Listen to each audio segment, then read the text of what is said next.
Hola, ¿qué tal? Bienvenidas, bienvenidos a La Script, programa de cine, series y la vida. ¿Y la vida? ¿Por qué es tan importante mezclar cine y series? Porque estamos marcados por las imágenes. O sea, nosotros ya somos parte de generaciones en las que pensamos que no, pero estamos metidos dentro del canon. Ya sabéis que yo ya he decidido no hablar de muchas cosas porque si no tengo la sensación de que contribuyo al océano, ¿no? A perdernos en el océano. Entonces me gustaría comentar hoy la película que se ha estrenado en Netflix, Blonde, la película es un biopic inventado que está basado en la novela de Joyce Carol Oates, Blonde, que es una construcción, digamos que una imaginación de lo que la escritora piensa de Marilyn con cosas reales, pero es un artefacto creativo. La película de Netflix, que además no va a cines, lo cual es interesante decirlo porque también es una apuesta, está dirigida por el australiano Andrew Dominik, protagonizada por Ana de Armas. ¿La recomiendo? Sí. ¿Por qué? Porque hay que ver las cosas importantes, hay que verlas, para luego poder tener una opinión clara y propia, hay que verlas. ¿Me ha gustado? No. Pero a eso vamos. ¿Qué me parece? Me parece lo mejor sin duda es el trabajo de Ana de Armas que construye un personaje que ese personaje es brutal, a mí me parece que es de una crueldad, como está representado, como lo que le han hecho hacer, me parece de una crueldad, raya el sadismo y me parece que evidentemente es de premio. Dudo que se lo vayan a dar, porque me parece que es demasiado desagradable para Hollywood, que prefiere esos biopics lacrimógenos, y este me parece extremo. ¿Por qué no me gusta? Me parece que la mirada es sádica. Me parece que es verdad que Andrew Dominik ha estado 10 años detrás de este biopic, que él dice que Hollywood antes del Me Too no lo quería hacer, le han puesto muchísimas pegas, por eso no se puede también estrenar en cines en Estados Unidos, porque tiene calificación de 17 años. Y lo que me parece es que es una vuelta de tuerca más a la mirada sádica del dolor de las mujeres. Me parece que Dominik le quita toda dignidad a Marilyn Monroe porque solamente es una víctima. Entonces, hay un enfoque hay un sadismo, una lascivia sobre su cuerpo o el dolor.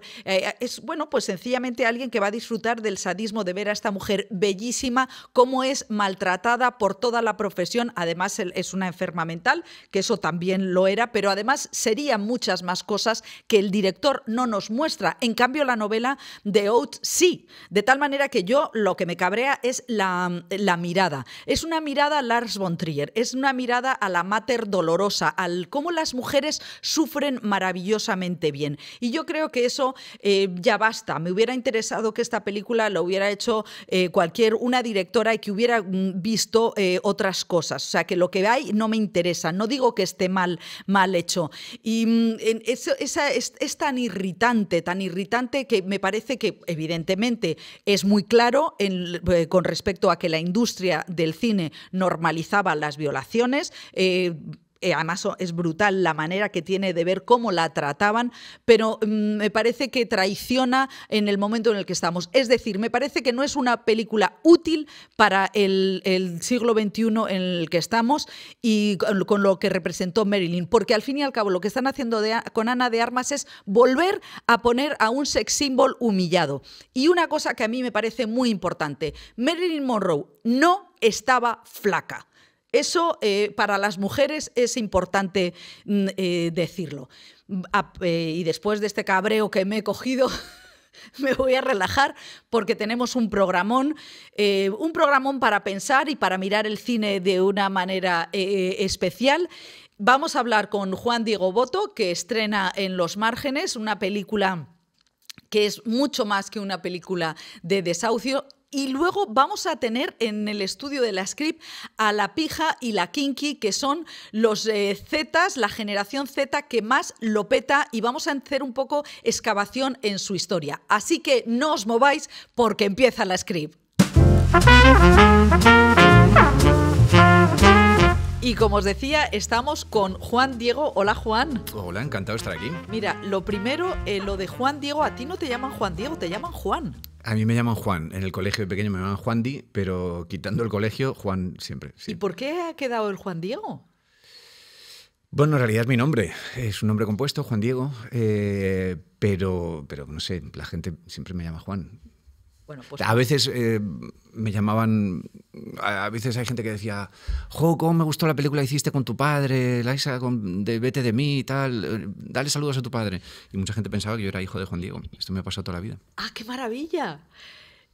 Bueno, siempre pienso que una madre regaña es que yo tenía unos vecinos que era una señora mexicana y decía Javier, José Javier Martínez Revuelta. Entonces digo, ¿será que te regaña tu madre con Juan Diego?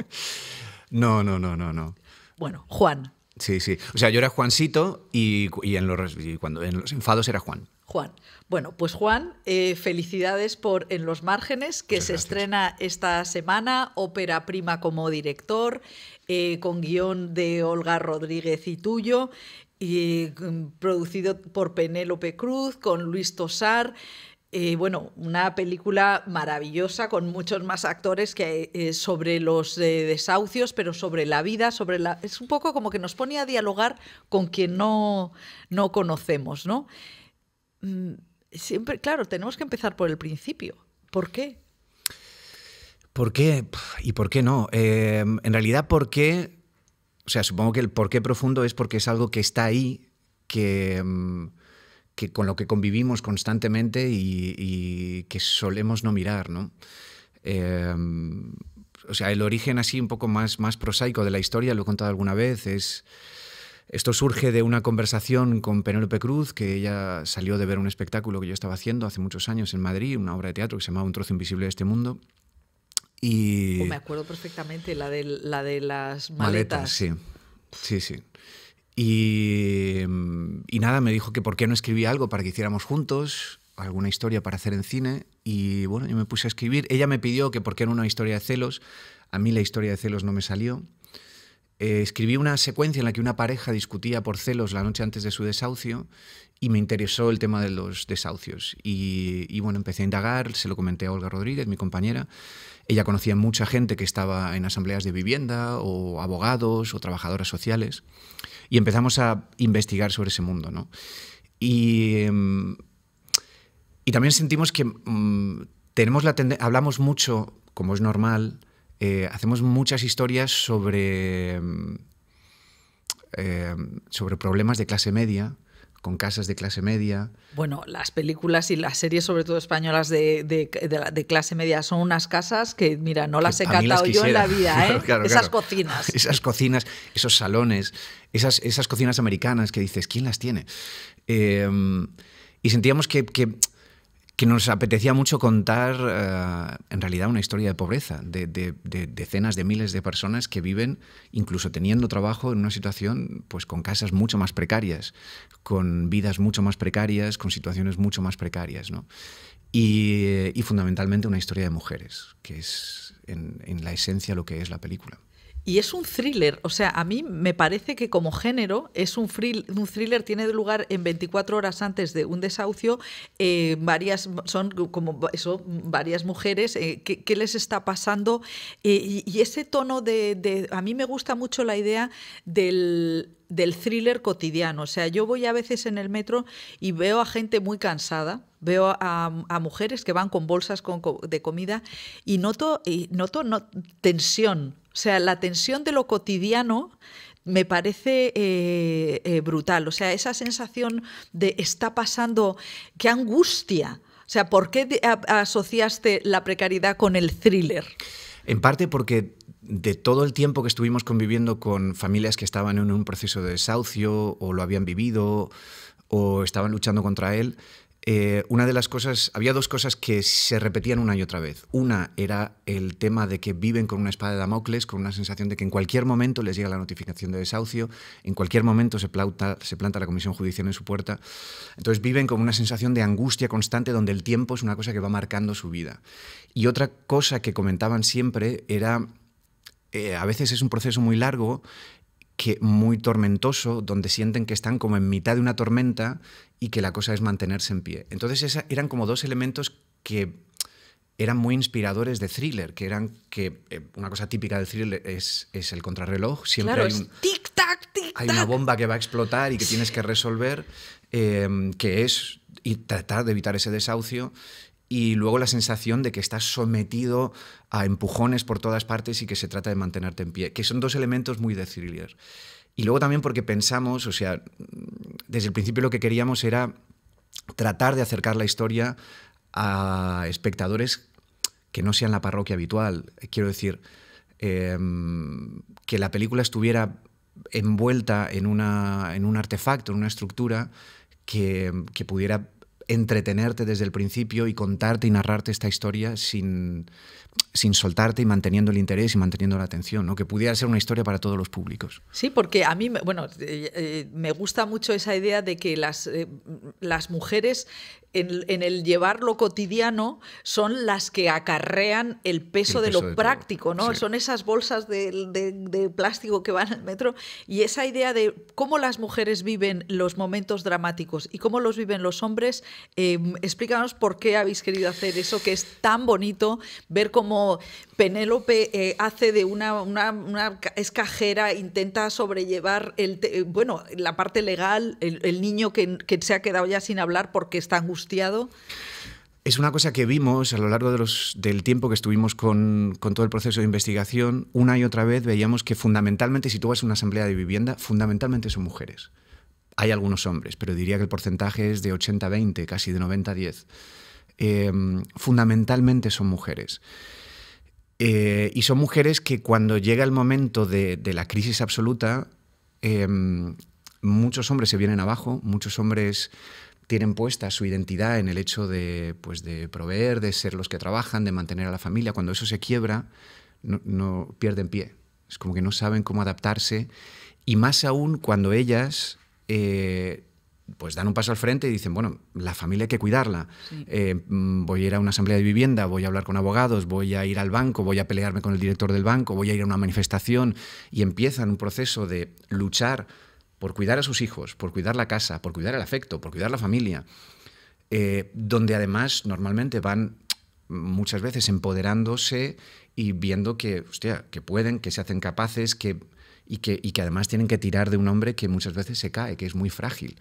Y ese es un proceso que vimos repetido muchas veces, donde eran las mujeres las que cuidaban de lo práctico, claro, las que se hacen cargo de ir al banco de alimentos, las que no se mueren de vergüenza generalmente por tener que ir a un banco de alimentos, por tener que pedir comida, por tener que mantener a sus hijos, por tener que gritarle a un director de un banco, que a un hombre le da mucha vergüenza, sí, tener que enfrentarse a ese pudor de decir soy pobre. Y sin embargo las mujeres dicen, bueno, o paso la vergüenza o no doy de comer a mis hijos. Y esa cosa que había como una femineidad que en última instancia se hace cargo del fuego del afecto, que salvaguarda ese espacio del afecto y de lo práctico cotidiano. Por eso esa cosa de las bolsas constantemente, todas las mujeres van cargadas a lo largo, sí, de la película con un montón de cosas, porque llevan la vida a cuestas, y es una cosa que yo he visto que hemos visto una y otra vez. Incluso en el personaje de Rafa, que es el personaje que interpreta Luis Tosar, que es un tipo bueno, esencialmente bueno. Sí, es un abogado que está siempre en la lucha, ¿no? Pero dejando a la familia atrás, pero en la lucha. Pero incluso él, que es un tipo que está en la lucha, que se deja la piel por los demás, que no deja de luchar por los demás, puede hacer eso porque hay una mujer que está haciéndose cargo de todo lo demás, ¿no? Claro, del niño, del colegio, de la familia. Mi madre, que tiene 93 años, lo llama que las mujeres amortajan. Dice, yo no sé por qué he amortajado tanto en la vida, que ahora yo me quedo diciendo, madre mía, qué bruta es esta mujer. Pero dice, sí, es que ellos no siempre les daba miedo amortajar. Fíjate. Que no le he escuchado nunca. Sí, eso lo dice mi madre, que ella ha amortajado a sus tías, y yo le decía, pero ¿y por qué no entraban los hombres? Ah, hija, los hombres les da miedo amortajar. Entonces, claro, pues mira, me estaba acordando continuamente. Es una buena observación. Entrar en tocar, ¿no? Sí. Es tocar, que me parece una película que es maravillosa en cómo hay personas que pueden y otras que no. A mí me sorprende porque tenemos que hablar de esta película, que es como poner en conversación, ¿no?, a la gente con un tipo de personas que a lo mejor no están. Que luego hemos hablado todo esto, te hemos visto en el Festival de Venecia, en el Festival de San Sebastián, que por cierto, en el de San Sebastián fueron plataformas de las PAS. ¿Qué pasó allí? Sí, fue muy bonito. Me llamó Rosa, que es una mujer de Stop Desahucios de allí de Euskadi, y me dijo que querían ver la película, que les hacía mucha ilusión, que habían oído que era una película sobre desahucios. Y nada, bueno, vieron un pase de la película, salieron muy conmovidas, querían acercarse, se acercaron allí el día del estreno, nos regalaron una camiseta y lo más bonito fue que me dijeron, o sea, salieron un mar de lágrimas después de ver la película y dices, es que es tal cual, es que es nuestra vida tal cual. Y estaban muy, muy agradecidos de que contáramos sus historias, ¿no? También... para mí esa ha sido la parte más bonita de este viaje. O sea, poder acercarme a un montón de gente que para mí son verdaderos héroes y heroínas cotidianos. Es gente que sostiene una parte del mundo, esa parte del mundo que no solemos mirar, esa parte que está a ras de suelo, donde no llegan los servicios sociales, donde no llega la burocracia, donde no llega el Estado social, y está sostenido con el esfuerzo de miles de mujeres que se cuidan las unas a las otras. Bueno, a mí me impresionó mucho un momento en el que el personaje de Penélope va a un economato de estos de las un banco de alimentos, sí. Y pide arroz y no garbanzos porque los garbanzos gastan mucho gas. Sí. O sea, eso es una cosa que nos contó en un banco de alimentos. Hay un banco de alimentos por Carabanchel que se llama la Red de Solidaridad Popular, y nos contaban, yo estuve un tiempo trabajando con ellos y ellos me contaban eso, que había cosas que no te cogían. Por ejemplo, los garbanzos tardan mucho en cocer. Cuando tardan mucho en cocer, pues gastas mucho gas. Todas estas familias están en una situación de pobreza energética. Tienen que medir la luz que ponen, la calefacción que ponen, cuánto tardan en cocinar las cosas. Entonces, lo que menos gas consuma, y el garbanzo no te lo cogen. Eso, y otra cosa que me contaban, que había muchos problemas porque, que también lo pusimos en ese momento, compresas. La gente no cedía compresas a los bancos de alimentos. Porque no lo piensas. Porque no lo piensas. Porque normalmente en las cuestiones femeninas no se suele pensar. No. Pero es que la mitad de la humanidad, durante un largo proceso de su vida, tiene la regla regularmente todos los meses. O sea, es un bien de primera necesidad, que es algo que necesitan y que no es barato. Todo esto, es que el cine, no sé yo, decía Max von Sydow que él prefería el teatro porque el teatro es mío. Yo estoy ahí y diga lo que quiera el director, yo hago lo que me da la gana en determinado momento, ¿no? Y en cambio él decía que con el cine lo odiaba porque tenía que esperar mucho y luego le cortaban y eso era intolerable. Que entiendo. Y tú, es que fíjate, estábamos comentando que tienes 5 candidaturas a los Goya. Ninguna victoria. Tienes, Cero Goyas. Un 5-0, estaban diciendo. Sí. Creo que estoy entre los más, o sea, estoy en el selecto grupo de más nominados sin premio. Sí. Bueno, no sé qué me están queriendo decir los compañeros y compañeras. Bueno, eso se va a arreglar pronto. Bueno, es lo que tengo que decir. Yo no puedo decir nada más. Que esta película es maravillosa y que espero que caigan Goyas. Pero en realidad lo que te preguntaba era un poco por la maquinaria salvaje que es el cine. Tú has entrado en el cine a hacer muchas veces y sigues en ello, pero viniendo del teatro en el que eres un poco dueño y señor, ¿qué te ha parecido bueno, no sé, claro, a lo mejor es una bobada preguntártelo porque no puedes decir que ha sido una carnicería en la que de lo que entraste a lo que saliste... No, pero sí es verdad. El proceso en el teatro es muy distinto. Perdón, en principio el teatro además... es más pequeño y es más inmediato. Claro. Desde que tú escribes una pieza hasta que la estrenas, si quieres, pueden pasar meses. Desde que tú escribes un guión hasta que consigues financiarlo, hasta que consigues rodarlo, hasta que consigues estrenarlo, siempre son años. A veces muchos años. ¿Y cuánto tiempo tiene esta película? Demasiado. O sea, que ha sido un dolor de muelas. Demasiado. Este proceso... empieza, pues fíjate, te estoy hablando de que el primer germen, la semilla, esa conversación con Penélope de la que te hablaba, fue 2013. Yo tardé mucho en empezar a escribir, Olga y yo estuvimos dando muchas vueltas, hablamos con muchas familias, un proceso de inmersión largo, que fue muy bonito todo el proceso, pero que a lo mejor la primera versión del guión la teníamos en 2015 y desde entonces dando vueltas. Conseguir la pasta conseguir el dinero fue un proceso muy largo. Y luego una vez que tienes el dinero y llega una pandemia y tienes que retrasar y se te junta con la obra de teatro. Sin embargo, la obra de teatro, una vez que Sergio y yo dijimos, ya está, la tenemos, hasta que estrenamos, fueron meses. Y tú controlas todo el proceso. Y ha habido un premio nacional de... ha habido un premio nacional, sí, de y un Max. Teatro. Sí, y un Max, o sea... Sí, sí. Varios Max, sí. No, la función ha sido... La obra de teatro ha sido todo satisfacción, o sea, todo han sido... premios y no solo premios, sino cosas muy bonitas con... Una noche sin luna, que está de gira, sí. que vienes de Coruña... que sí, acabo de llegar anoche. Y te vas a Zúrich y luego te vas, me parece que, no sé, si por el Levante... Sí, yo me voy hoy a Zúrich, vuelvo mañana por la noche tengo no me acuerdo qué, por la tarde tengo algo, al día siguiente presentamos la película para asociaciones de vivienda, luego me voy a Levante, creo que tengo Villena, luego Murcia, luego el junket de prensa, luego el estreno y luego me vuelvo a ir, creo que a Cataluña.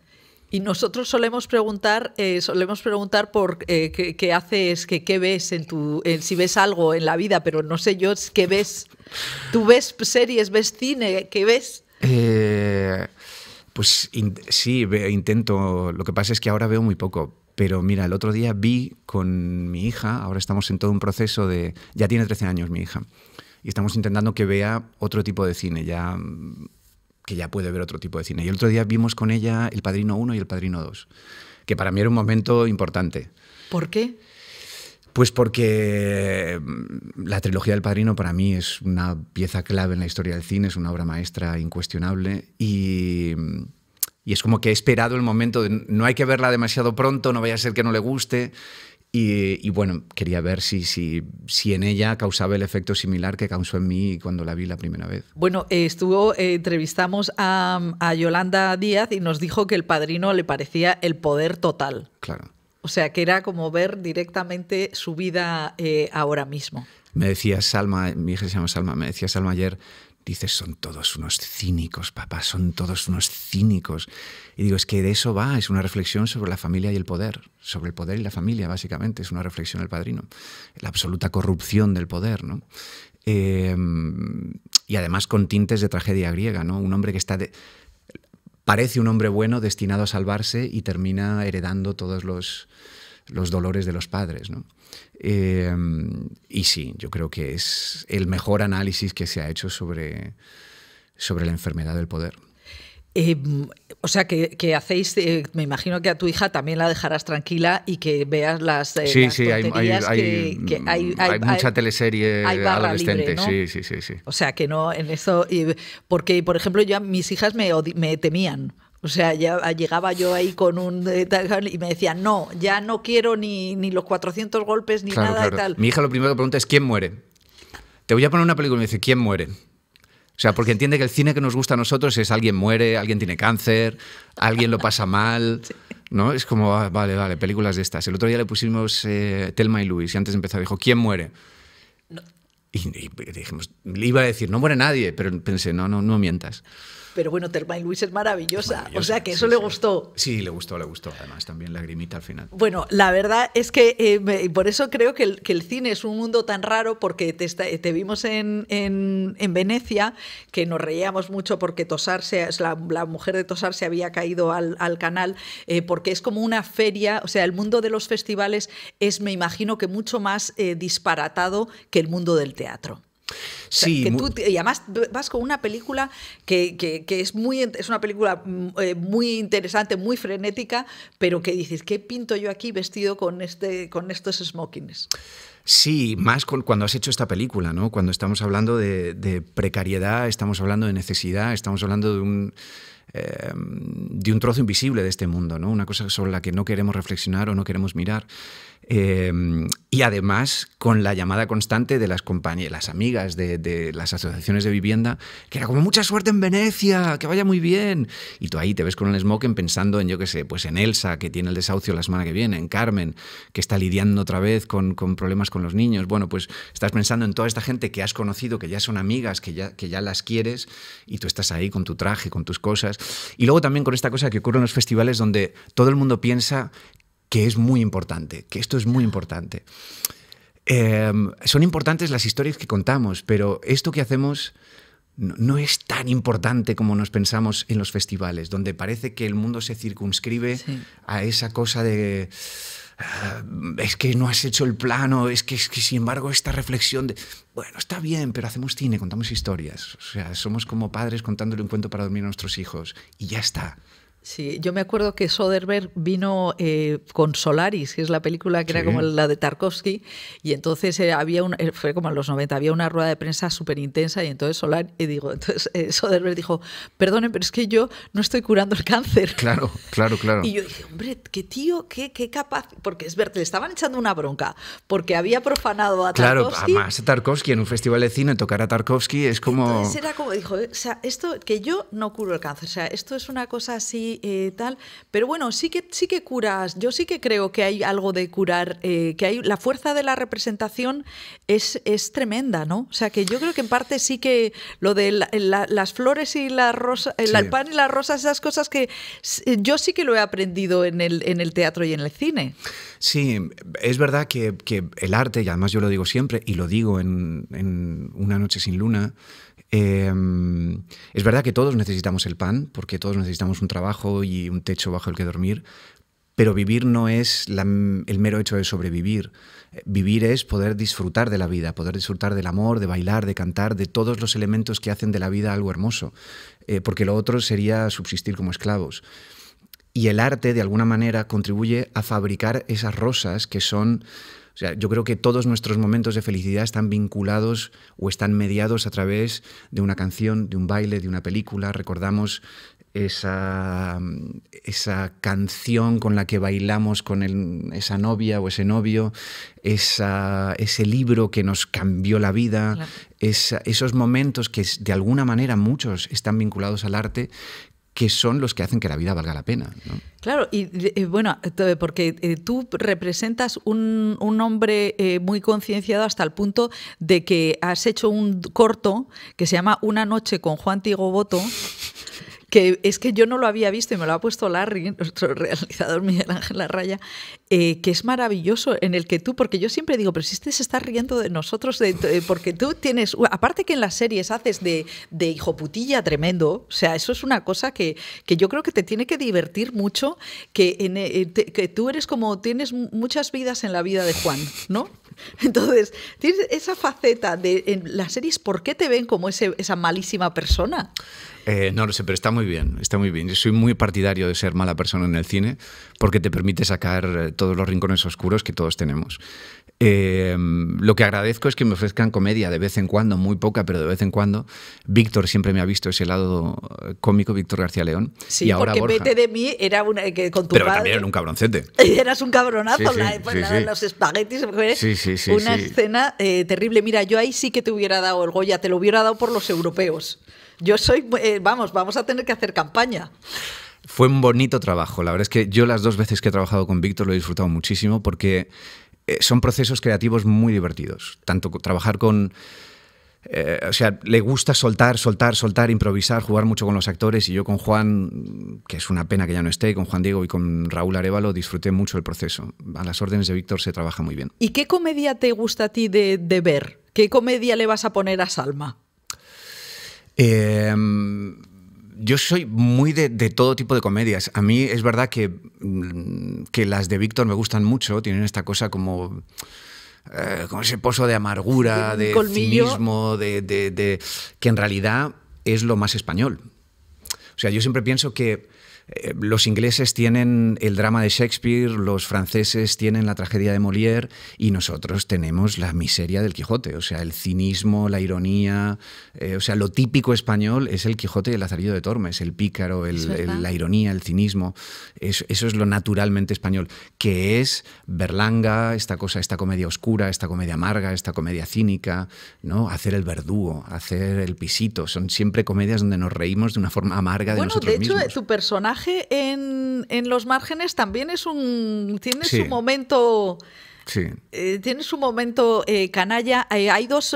Bueno, no hemos visto No me gusta conducir, de la serie de Cobeaga. ¿Tú tampoco tienes carné? Dime, por favor, que tú no tienes carné. Yo sí tengo un carné y me lo saqué a los 40 años, el carné. ¡No me digas! Sí. Sí, en Cuenca, como muchos compañeros. Yo me lo saqué en Cuenca y fue una experiencia... Oye, me encontré a Isha Villagrán en el tren que también se lo sacó en Cuenca. Que se lo sacó en Cuenca. Sí. Pero ¿te pasas 2 semanas en Cuenca? 2 semanas en Cuenca, sí. Pues fue una yo tengo experiencia 57, horrible. Yo creo que a mí no me van a dejar ya ni siquiera Cuenca. ¿Y no tienes carné? No tengo carné. Yo siempre iba al metro y claro, al tener... ¿Y lo sacaste a la primera? Me lo saqué a la primera, sí. Fue tan... Sucedieron muchas cosas que suceden en la comedia, por eso me gustó tanto cuando leí el guión de Borja, porque muchas de las cosas que él cuenta me pasaban a mí. Yo era muy mayor y casi todos los que estaban... Vamos a ver, muy mayor. Yo tenía 40 años. Ya la has metido la pata, ya. Era un señor. Y todos los que estaban ahí sacándose el carné podrían ser mis hijos. O sea, tenían 18, 19, 21 años. Todos iban de juerga después de las clases, todos iban de marcha. Yo me quería ir a dormir, leer mi librito. Fue una experiencia de yo quería salir de ahí cuanto antes. Entonces dije, yo tengo que probar aquí a la primera. Y luego te he visto que en una película que se va a estrenar en noviembre, que es la de No mires a los ojos, en la que haces también de cabrón, porque es que es así, es como personaje imaginario, con Paco León. Y entonces me hace tanta gracia, me descoloca tanto verte en esos papeles. ¿A ti no te gustaría escribir una comedia? Siempre lo pienso. Y muchas veces empiezo escribiendo una comedia y termina torciéndose. ¿Pero por qué? Porque yo qué sé, porque la cabra tira al monte. Fíjate que ahora mismo tengo la idea de escribir un musical.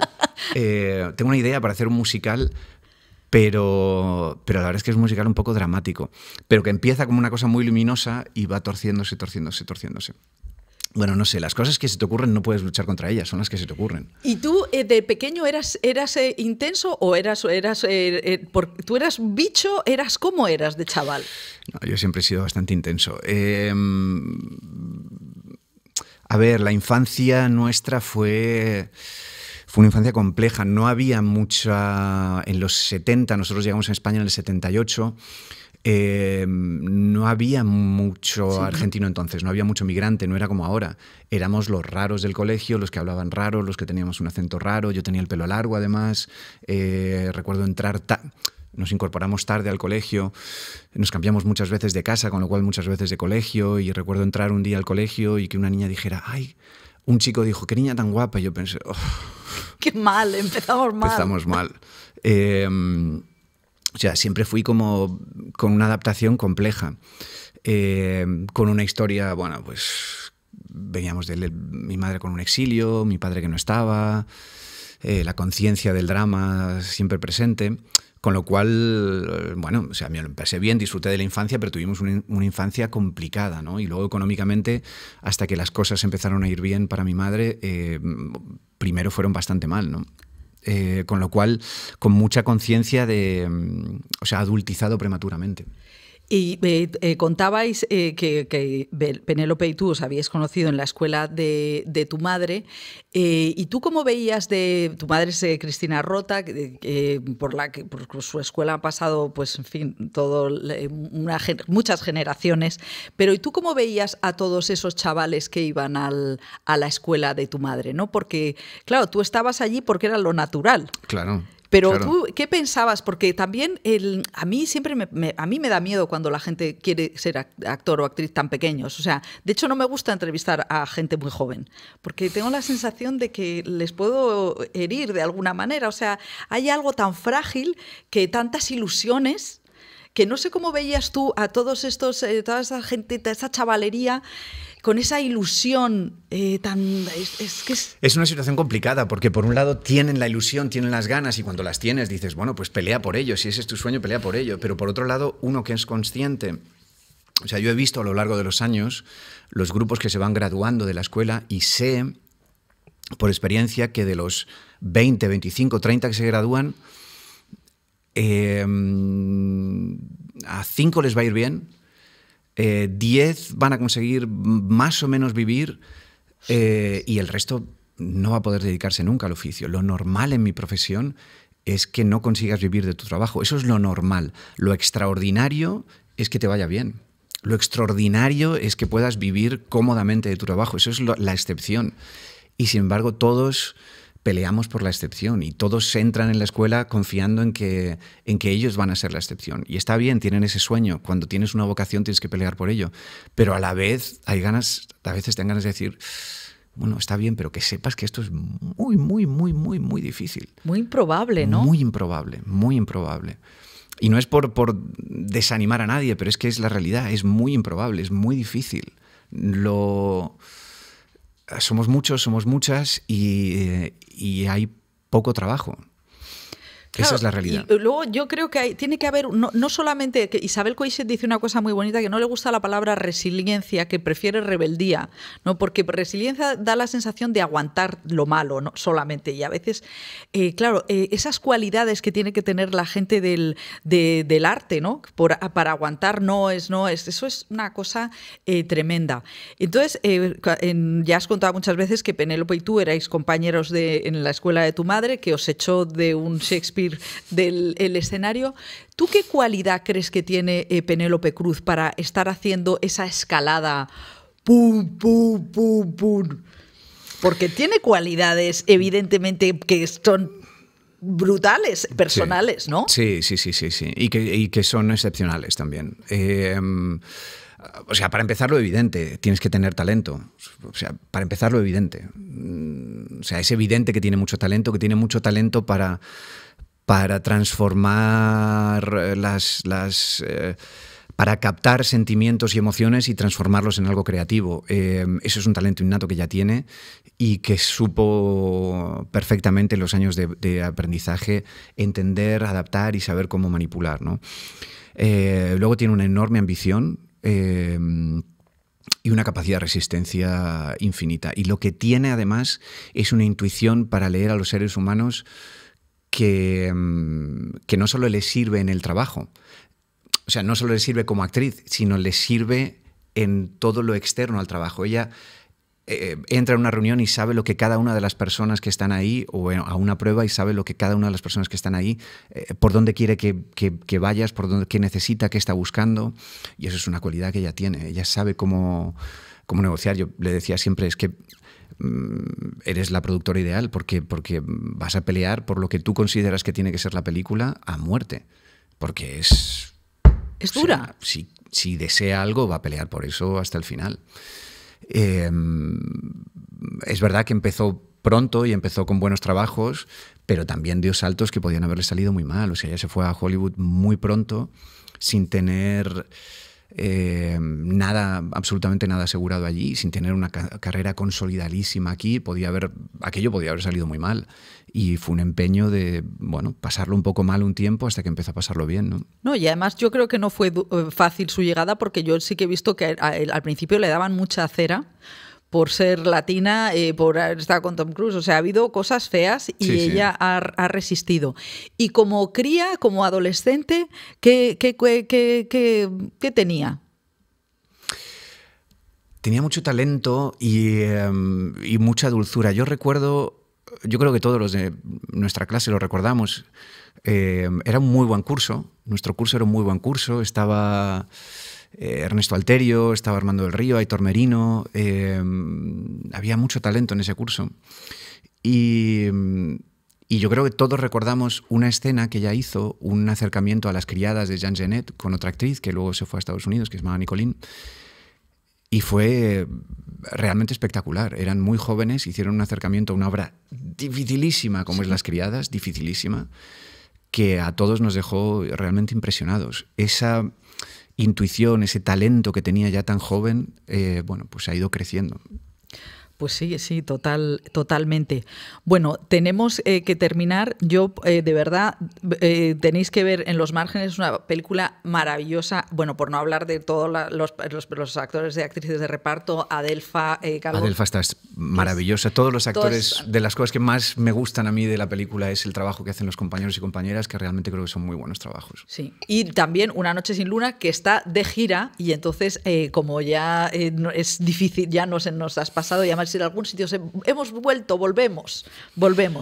Y bueno, muchísimas gracias por haber venido, haber hecho un poco un paréntesis en esa cabeza que no sé muy bien cómo todavía estás bien.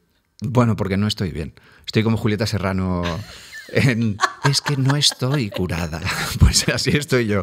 ¿Estás bien? No, no estoy bien. Ay, pero el otro día también le pusimos a Salma Mujeres tiene una de las frases para mí, los hitos de la comedia española, es ese momento, uno dice, ¿pero por qué llora? No, es el vestido de la señora, es que horroroso, y horroroso.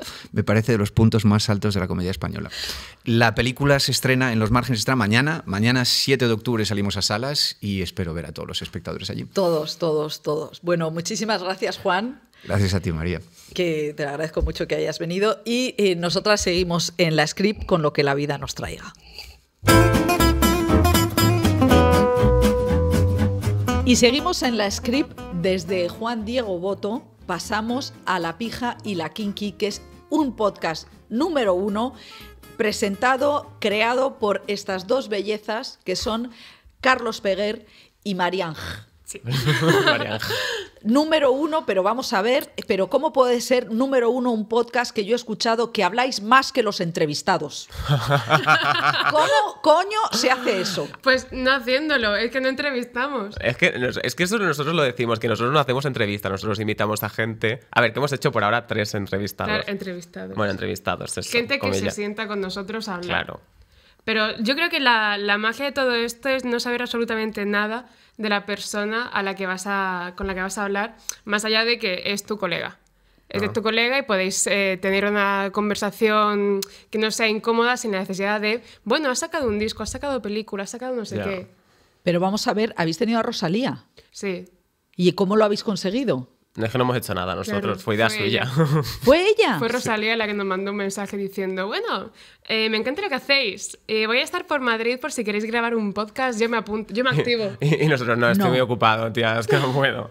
Pero bueno, qué pasada, ¿no? Sí. Además nos dijo algo rollo, bueno, yo es que tengo un bolo en Madrid. Un bolo, O sea, el motomami. Un bolo. Sí. Tengo un motomami. Sí.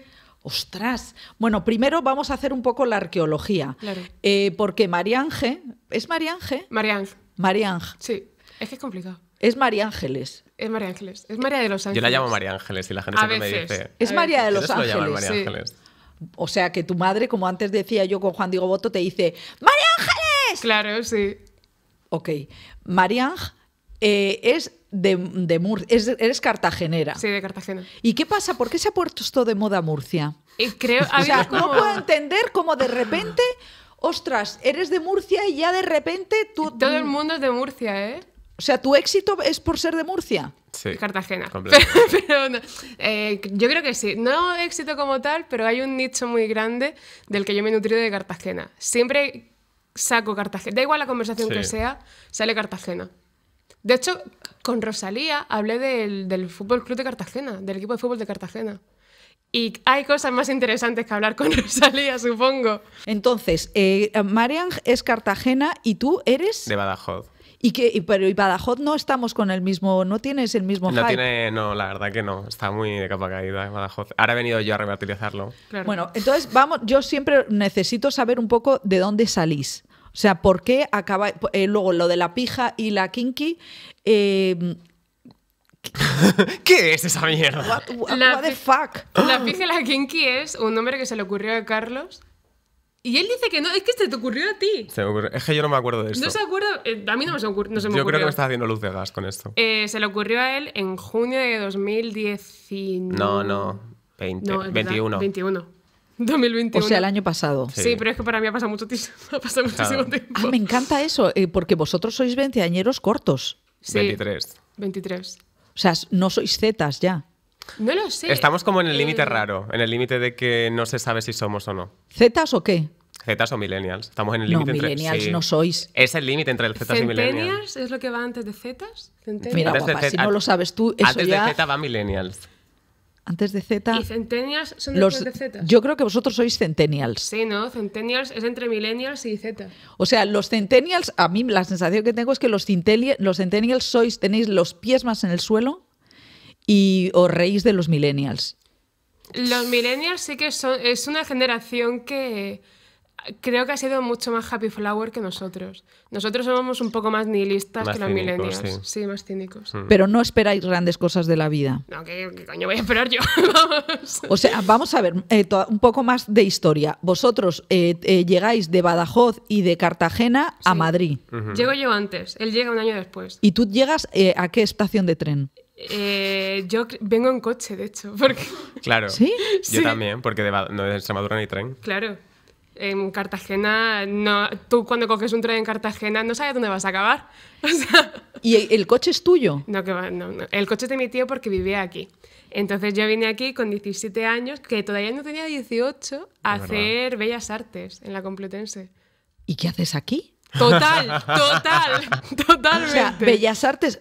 Y entonces, la niña quiere hacer Bellas Artes, Sí. se tiene que ir a Madrid. ¿No se podría ir a otro lado de La por niña aquí? quería hacer periodismo, pero me dijo mi padre, me dijeron mis padres, no hagas periodismo porque hay mucho paro en periodismo y a ti lo que te gusta de verdad es artes, así que ya que vas a acabar en la cola del paro, al menos estudia algo que te gusta.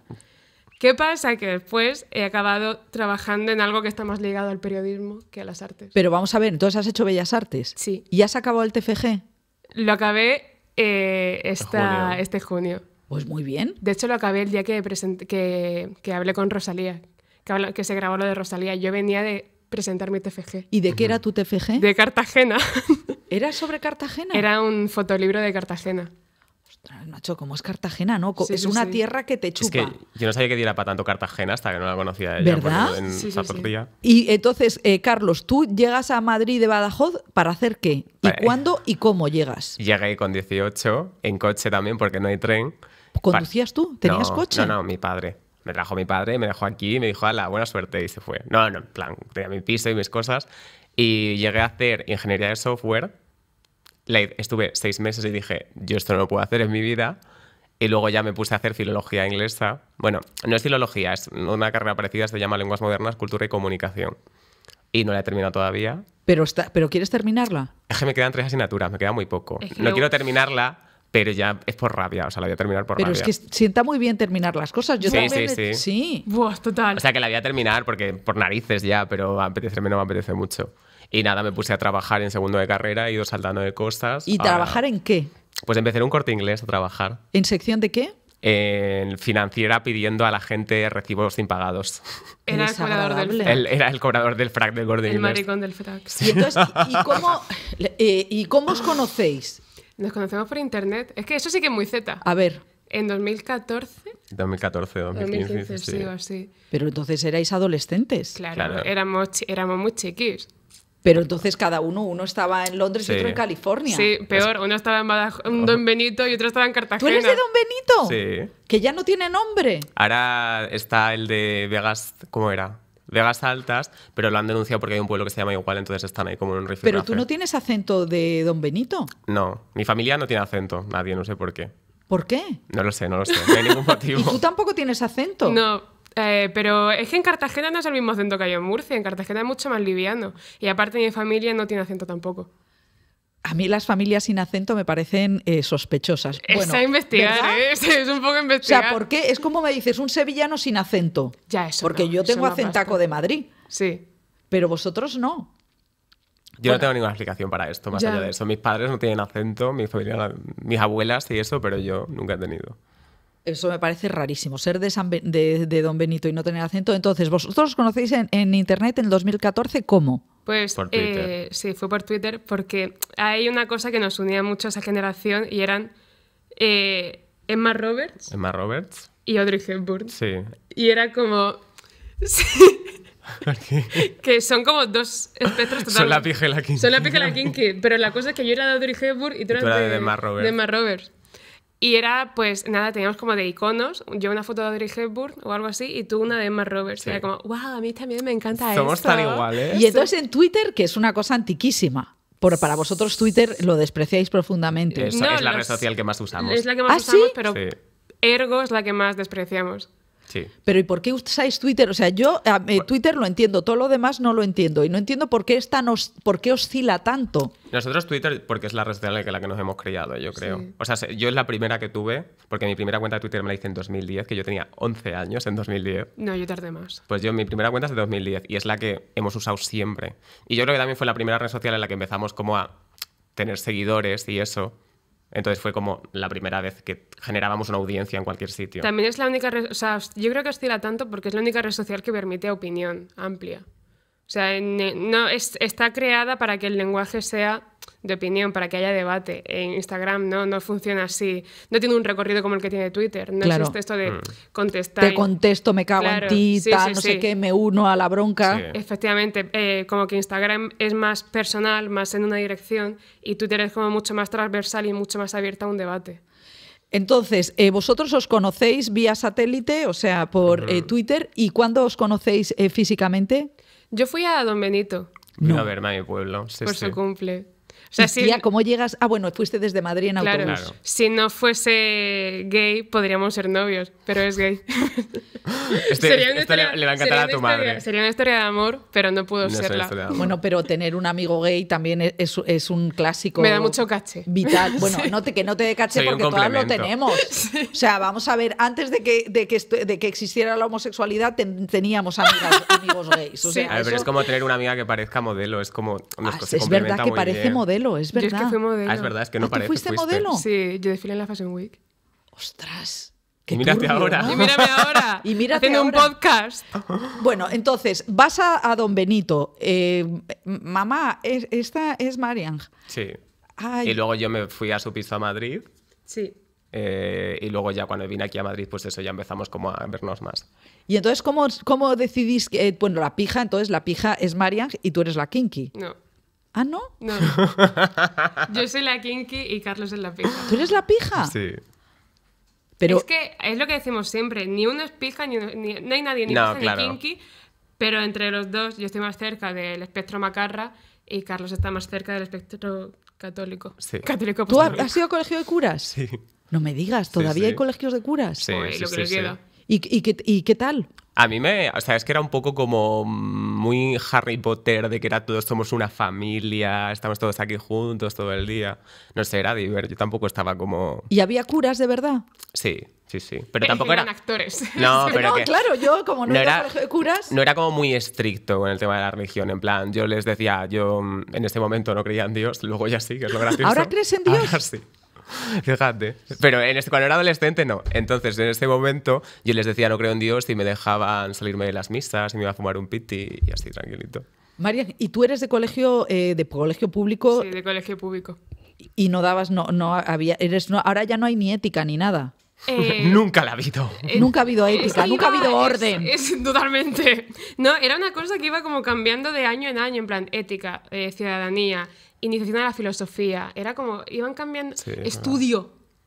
Hubo No. una época en la que la llamaban estudio. Pero sí. estudio era para los que no tenéis religión. Para Es los que que, eso es ah, ética claro. para ti, ¿no? O sea, No, tú- porque Sí, o había sea, era reli- lo que no era religión. Ah. No, pero es que luego en mi año había religión y también ética, había las dos cosas. Bueno, claro, es que en un colegio de curas y luego había teología, pero vamos. Bueno, entonces ya tenemos cubierta vuestra parte formativa y tal. Tema series, porque claro, yo de lo que yo me propongo es entenderos. O sea, Pues... no, o sea, un poco saber de dónde venís, de dónde vienes, qué planes tienes, ¿no? Como la canción de McNamara. Entonces, vosotros en el mundo audiovisual, ¿de dónde venís? O sea, porque sale Juan Diego Botto, ay, me gustaban Historias del Cronen. Ostras, Historias del Cronen era de cuando tú eras un bebé. 95, ¿no? No había nacido. ¿Tú no habías nacido? No. ¿Tú eres del 90 y? 8, Toma ya. claro. ¿Y entonces tú de pequeña?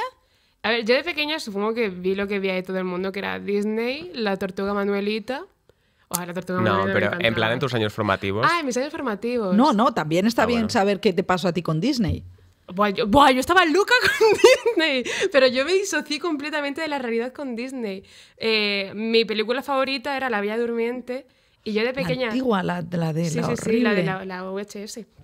Cuando yo era pequeña, yo iba al colegio y me llamaban María Ángeles, no sé qué, y yo, no, mi nombre es Aurora.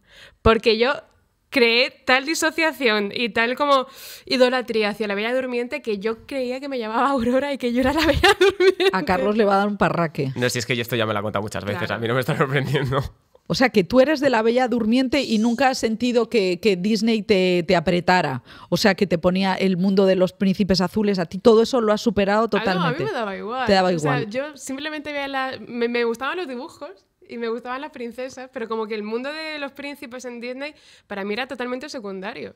O sea, O sea, son- a mí me daba igual, menos Aladdin y Hércules, que me caían bien. Los otros, es que además eran del mismo dibujo. Es verdad, eran Es iguales, verdad, que le sí, cambiaban porque el han pelo. cogido, han hecho todo como Sí, muy sí, parecido. ¿Y tú de infancia, Carlos? De infancia. Es que yo de lo que más recuerdo de infancia, Es que no infancia. No tuve. Pero sí que recuerdo que tengo una tía que es como súper hippie, así, y de pequeño me puso como las películas de Ghibli o también de Ah. Tim Burton. Entonces yo he crecido, cuando era pequeño, vi Pesadilla antes de Navidad con 8 años y me flipo y la he visto 1000 veces desde entonces. ¿Y no tenías miedo? No me daba miedo. Y ahora no me da miedo nada a raíz de eso. O sea, bueno, eso está bien, porque a mí me parece que Sí. Tim Burton puede dar mucho miedo. Sí. La película está en los mundos de Coraline, Guau. Sí. que me flipa. Pues cuando salió esa película yo tenía 9 años y la he visto 1000 veces y me encantaba. Sí. Hombre, es una iniciación a lo friki, ¿no? O Sí. sea, te refuerza el ser diferente. Sí, un poco. También Tim Burton creo que da más miedo con la lectura que haces de mayor que de pequeño. De pequeño es como piensas hasta que estás viendo algo de mayores. Claro. Sí. Pero no da del todo... De hecho, a mí me daba más miedo La Bella Durmiente, cuando sale Maléfica, que Tim Burton. No me extraña. Es que eso es terrorífico. Y luego llegáis a la adolescencia. ¿Y qué Buah, veis? Y yo me vuelvo insoportable, pero insoportable. En plan, yo empiezo a ver Victoria y Victoria, empiezo a verme todas las de Audrey Hepburn, empiezo con Quentin Tarantino, empiezo con... un poco con Almodóvar, ya fue más mayor. Pero me vuelvo insoportable y veo películas que yo ahora mismo diría, no tengo 3 horas para ver esta película. Ah, pero eso es maravilloso de la adolescencia, ¿no? Sí. O sea, creo que intentas convertirte en lo que quieres ser. Y Ya. entonces, a raíz de eso, empiezas a ver las películas que tú creerías que le gustarían Sí. a la persona que tú quieres ser. Como en esa época que veías a Amélie y luego fingías que eras Amélie. Buah, a mí Amélie nunca me ha gustado, A mí sí me Amélie. gustaba. Ah, ¿tú te aprendí a tocar sientes la ca- Amélie? No, ahora no, gracias a Dios. Pero tuviste tu Tuve momento, el momento Amélie. de ver a Amélie y decidí hacer todo lo que hace ella. La canción está de Amélie Sí. no me acuerdo cómo se llamaba, pero yo toco el piano y aprendí a tocarla para ser más Amélie que nunca. ¿Y tú de adolescente qué películas? Es que me gusta mucho la definición de Marian de ver cosas en las que tú te quieres convertir. Es un poco agrado. Sí. Sí. Eso es maravilloso, Es es verdad, verdad. es lo más Sí. auténtico que hay. Claro, sí, la sí. impostura es la realidad.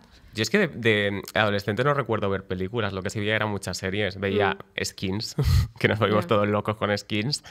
Gossip Girl para mí era mi serie favorita en ese momento. Veía Crónicas Vampíricas, todas. Ahí ya como que me volví subnormal y veía solo las series más tontas que existieran. Ah, pero está bien, yo creo que se necesita una época en la que uno está el totalmente, petardeo. sí, ¿no? Meterte en ese universo petardo. Y luego he leído que te gusta, Marian, El Ángel Exterminador. Sí, me gusta mucho. Es que la semana pasada entrevistamos a Manolo Caro, que es el creador de La Casa de las Flores, y decía que le gustaba mucho el Ángel Exterminador porque es la idea de que tú estás atrapado en ti mismo.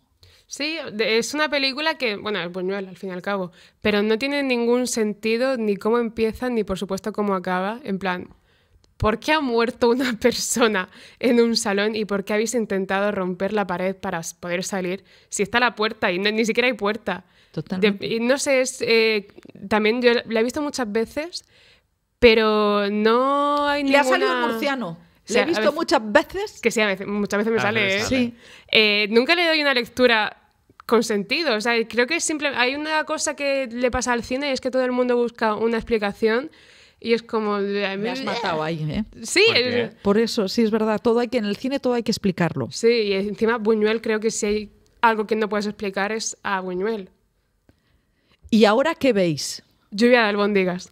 No. Mujeres Sí. ricas de Beverly Hills. Sí, a mí me encanta. Pero Yo a tus ahora años. he desconectado el cerebro. Claro, Yo ya- ahora es que no quiero pensar más. Si me Literal. tumbo... Ah, sí, ¿no Yo- queréis Yo no pensar quiero más? pensar nada. No. Yo llego a casa tan cansado que me pongo un reality. Yo veo realities que tengan como 14 temporadas. Entonces me lo empiezo y desconecto el cerebro ese mes y al mes siguiente empiezo otro. Yo veo mucho True Crime, eso me encanta. La última que he visto ha sido House of Hammer, la de Armie Hammer. Pero vamos a... La del canibalismo. Sí.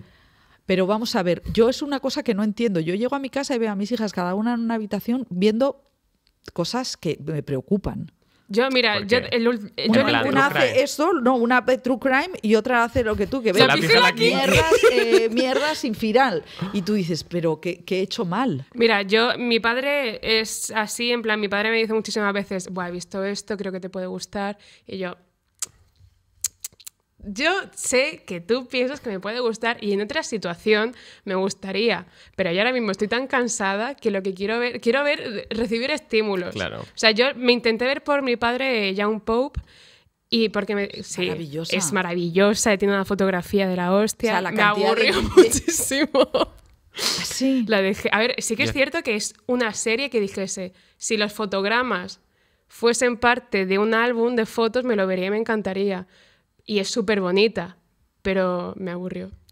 A mí es que me gusta ver a mujeres discutiendo borrachas, entonces solo veo realities tiene un así todo el podcast. rato. Y entonces, digamos que esta es la base de la pija y la kinky. O sea, ¿cómo nace el momento en el que vosotros, bueno, no sé, vosotras, vosotros dos, vosotres, decidís, no, es lo más correcto, Bueno. decidís, vamos a materializar la pija y la kinky. Fue porque cogimos COVID. Sí. Literalmente. ¿Ah, sí? Sí. Fue porque cogimos el Omicron en enero y teníamos ya la idea de que íbamos a hacerlo, pero nunca lo hacíamos. Y estábamos los dos confinados, aburridos. Y le digo, ¿Vivís juntos? Que va, no, por favor. es lo que nos faltaba ya. No. Vale. Y le dije, tía, ¿y si compramos los micros a Boom Bizoo? Y lo compramos. Sí. Y así. Y a ver, realmente fue en un momento en el que teníamos tiempo, entre comillas, porque teníamos COVID. Pero luego de pronto empezamos, cuando pudimos grabar, era cuando ya volvimos a la oficina, cuando empezamos pues él tenía la universidad, yo el TFG, yo me apunté a un curso que era por la tarde, no teníamos tiempo.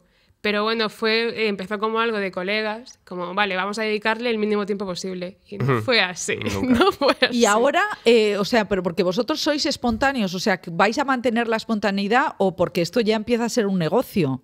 O sea, ya hay pasta, ya sois los números uno. Ya, a mí me preocupa porque yo sí que tiro de cabeza, o sea, no me preparo nada. Entonces ahora que sí que hay una persona, véase Spotify, que está por detrás soltando clean, clean, clean, clean, me da un poco de cosa. Pero al mismo tiempo digo, ¿y si yo me lo preparo y la cago? Yo es que Ostras. no hago nada al azar. O sea, literalmente yo todo me lo escribo, todo lo hago, todo lo organizo. Ah, Yo me soy encanta. maniático del control. No, yo también creo que hay que las cosas, o sea, no preparas nada. A ver, yo como que me preparo 3 palos que se puedan hablar, que pueda salir en coalición en la entrevista, o en la charla, pero no voy como con... Él es que se hace un guión. Pero luego no lo leo. O sea, me hago un guión que es como vómito para verbal. tenerlo en la cabeza. Claro, me hago un vómito verbal de quiero decir estas cosas y luego no digo ni la mitad, porque es que me escribo a lo mejor 7 páginas por episodio que luego no digo. Yo no. Es para organizar mis ideas, porque si no, no sé qué quiero decir. ¿Y cómo vais a estar en 5 años? Que es una pregunta muy de recursos humanos. No lo sé. No, Yo- no lo sé, no. A ver, yo te digo... Ya tenéis un alquiler, ya tenéis tal, Ya, pero por favor, no me lo ya recuerdes, pagáis por favor. Hacienda. Hacienda os va a pillar pasta de ahí. Ya, ya. Sí, claro, sí, sabemos. Pues, sabemos. a ver, yo te digo cómo quiere estar Carlos, que es Ah. con 2 hijos adoptados y una casa con un dúplex. Sí, estaría bien con piscina. Un marido tú? guapo. Yo quiero un loft. ¿Y quieres seres alrededor? Sí, claro, sí. Pequeños. Claro, cualquier tipo de ser. ¿Qué vinculación? plan, hijos. No, hijos No, todavía hijos seres, no hijos. Sí, un ser al menos. Yo es que soy monógama, así que un ser solo. Un ser ser. solo un ser. Bueno, pues mira, he conseguido entender quiénes sois, de dónde venís, no a dónde vais. No, yo No, tampoco lo sabemos nosotros. Pero bueno, sois monógamos, tenéis expectativa de niños y de Hacienda. Sí. ¡Uf! Madre mía, es que esto O sea, suena a mitin de estoy- Ciudadanos. Estáis de Ciudadanos. Esto es Yo mitin de soy- Sea un de Ciudadanos. Ciudadanos, pero lo vais a reflotar vosotros. Sí. Bueno, pues muchísimas gracias por haber venido, que además sois muy trabajadores, estáis en 1000 cosas y ha sido un honor que vengáis los Number One a este rinconcillo de la oficina. Ellos son el kinky y la kinky y la... Ya me he hecho un lío. La pija y la kinky. No, la pija y la La kinky. pija y La la pija y la kinky son Marian y Carlos y ya están petándolo. Y nosotras somos la Script y volveremos la semana que viene con lo que sea. Besos. Chao, chicos. Chao. Adiós, María.